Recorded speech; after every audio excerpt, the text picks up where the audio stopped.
Hello ವೀಕ್ಷಕರೇ, ಎಲ್ರಿಗೂ ನಮಸ್ಕಾರ. Welcome back to my channel.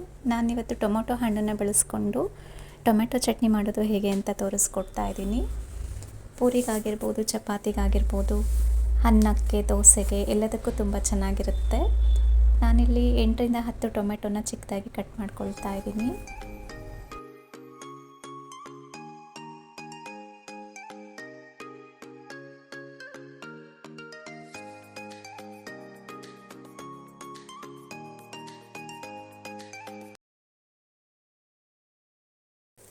ಮೂರರಿಂದ 4 ನೀರುಳ್ಳಿನ ಚಿಕ್ಕದಾಗಿ ಕಟ್ ಮಾಡ್ಕೊಳ್ಬೇಕಾಗತ್ತೆ.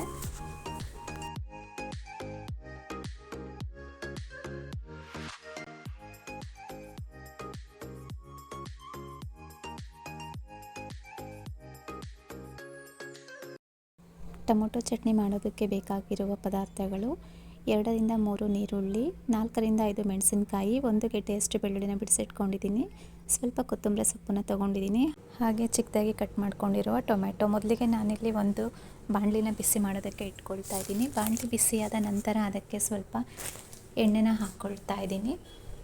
ಎಣ್ಣೆ ಕಾದ ನಂತರ ಅದಕ್ಕೆ ಮೆಣಸಿನಕಾಯಿನ ಸೇರಿಸ್ಕೊಂಡು 10 ನಿಮಿಷಗಳ ಕಾಲ ಫ್ರೈ ಆಗಬೇಕು. ನೀಟಾಗಿ ಫ್ರೈ ಆಗೋ ತನಕ ಹುರ್ಕೊಳ್ಬೇಕಾಗುತ್ತದೆ. ಸುಮಾರು 10 ನಿಮಿಷ ಹುರ್ಕೊಳ್ಳೋದಕ್ಕೆ ಟೈಮ್ ಬೇಕಾಗುತ್ತೆ.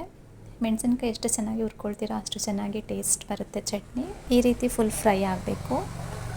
ನಂತರ ಡೈರೆಕ್ಟಾಗಿ ಜಾರಿಗೆ ಸೇರಿಸ್ಕೊಳ್ತಾ ಇದ್ದೀನಿ. ಹಾಗೆ ಅದೇ ಬಾಣಲಿಗೆ ನಾನಿಲ್ಲಿ ಕಟ್ ಮಾಡಿರುವ ನೀರುಳ್ಳಿನ ಹಾಕ್ಕೊಳ್ತಾ ಇದ್ದೀನಿ. ನೀರುಳ್ಳಿನೂ ಸರಿಸುಮಾರು 10 ನಿಮಿಷ ಫ್ರೈ ಮಾಡ್ಕೋಬೇಕಾಗುತ್ತೆ. ಮಧ್ಯದಲ್ಲಿ ಸ್ವಲ್ಪ ಉಪ್ಪನ್ನು ಸೇರಿಸ್ಕೊಂಡು ಫ್ರೈ ಮಾಡ್ಕೊಳ್ಳಿ, ಬೇಯೋದಕ್ಕೆ ಅನುಕೂಲ ಆಗುತ್ತೆ. ಸರಿಸುಮಾರು 10 ನಿಮಿಷಗಳ ಕಾಲ ಈರುಳ್ಳಿನ ಫ್ರೈ ಮಾಡ್ಕೋಬೇಕಾಗುತ್ತೆ. ಮಧ್ಯದಲ್ಲಿ ಬೆಳ್ಳುಳ್ಳಿನ ಸೇರಿಸ್ಕೊಂಡು ನಾನಿಲ್ಲಿ ಫ್ರೈ ಮಾಡ್ಕೊಳ್ತಾ ಇದ್ದೀನಿ. ಹಾಗೆ ಸ್ವಲ್ಪ ಕೊತ್ತಂಬರಿ ಸೊಪ್ಪನ್ನು ಸೇರಿಸ್ಕೊಂಡು ಬಾಡಿಸ್ಕೊಳ್ತಾ ಇದ್ದೀನಿ. ಒಂದು 2 ನಿಮಿಷ ಬಾಡಿಸ್ಕೊಂಡ್ರೆ ಸಾಕಾಗುತ್ತೆ.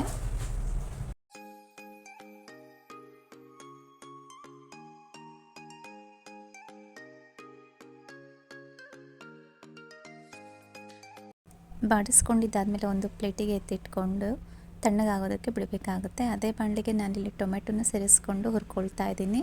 ಸುಮಾರು 10 ನಿಮಿಷ ಬೇಕಾಗುತ್ತೆ. ಟೊಮೆಟೊ ನೀಟಾಗಿ ಫ್ರೈ ಆಗಬೇಕು, ಅಲ್ಲಿ ತನಕ ಹುರ್ಕೋಬೇಕಾಗುತ್ತೆ. ಮಧ್ಯದಲ್ಲಿ ಸ್ವಲ್ಪ ಉಪ್ಪನ್ನು ಸೇರಿಸ್ಕೊಂಡು ಫ್ರೈ ಮಾಡ್ಕೊಳ್ಳಿ.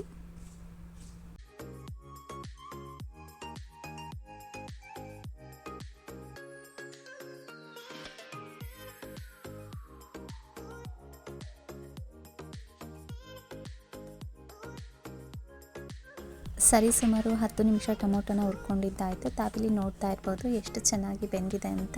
ಈ ಥರ ನೀಟಾಗಿ ಬೆಂದೋಗಬೇಕು ಟೊಮೆಟೊ, ಅಲ್ಲಿ ತನಕ ನೀವು ಫ್ರೈ ಮಾಡ್ಕೋಬೇಕಾಗತ್ತೆ. ನೋಡ್ತಾ ಇರ್ಬೋದು ಎಷ್ಟು ಚೆನ್ನಾಗಿ ಬೆಂದಿದೆ ಅಂತ. ನಾವಿಲ್ಲಿ ಟೊಮೆಟೊನ ಒಂದು ಪ್ಲೇಟಿಗೆ ಹಾಕ್ಕೊಳ್ಳೋಣ, ತಣ್ಣಗಾಗೋದಕ್ಕೆ ಬಿಡಬೇಕಾಗುತ್ತೆ. ನಾವಿಲ್ಲಿ ಮೊದಲಿಗೆ ನೀರುಳ್ಳಿನ ಹುರ್ಕೊಂಡಿರ್ತೀವಲ್ಲ ಅದು ಮತ್ತು ಟೊಮೆಟೊ 2 ತಣ್ಣಗಾಗೋದಕ್ಕೆ ಬಿಡಬೇಕಾಗುತ್ತೆ. ತಣ್ಣಗಾದ ನಂತರ ನಾವು ಇಲ್ಲಿ ಮೊದಲಿಗೆ ಮೆಣಸಿನ್ಕಾಯಿನ ಜಾರಿಗೆ ಸೇರಿಸ್ಕೊಂಡಿದ್ವಲ್ಲ ಅದೇ ಜಾರಿಗೆ ನಾನಿಲ್ಲಿ ಹುರಿದಿರೋವಂಥ ನೀರುಳ್ಳಿನ ಸೇರಿಸ್ಕೊಳ್ತಾ ಇದ್ದೀನಿ.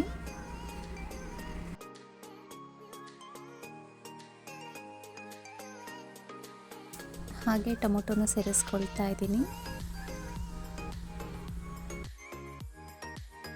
ಅರ್ಧ ಇಂಚಷ್ಟು ಬೆಲ್ಲನ ಸೇರಿಸ್ಕೊಳ್ತಾ ಇದ್ದೀನಿ. ನಾನಿಲ್ಲಿ ಉಪ್ಪನ್ನ ಸೇರಿಸ್ಕೊಳ್ತಾ ಇಲ್ಲ. ಈರುಳ್ಳಿ ಮತ್ತು ಟೊಮೆಟೊನ ಫ್ರೈ ಮಾಡ್ಕೊಳ್ಳುವಾಗ ಸ್ವಲ್ಪ ಉಪ್ಪನ್ನ ಸೇರಿಸ್ಕೊಂಡಿದ್ದೆ, ಹಾಗಾಗಿ ಉಪ್ಪನ್ನು ಸೇರಿಸ್ಕೊತಾ ಇಲ್ಲ. ತಾವಿಲ್ಲಿ ನೋಡ್ತಾ ಇರ್ಬೋದು ದರಿಯಾಗಿ ನಾನಿಲ್ಲಿ ಟೊಮೊಟೊ ಚಟ್ನಿನ ರುಬ್ಕೊಂಡಿದ್ದೀನಿ. ತುಂಬ ನೈಸಾಗಿ ರುಬ್ಕೊಂಡ್ರೆ ಚೆನ್ನಾಗಿರಲ್ಲ ಟೊಮೊಟೊ ಚಟ್ನಿ. ಈ ಥರ ದರಿಯಾಗಿ ರುಬ್ಕೋಬೇಕಾಗತ್ತೆ.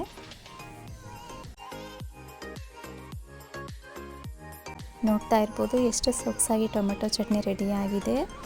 ನೀವು ಒಮ್ಮೆ ಟ್ರೈ ಮಾಡಿ, ತುಂಬಾ ಚೆನ್ನಾಗಿರುತ್ತೆ.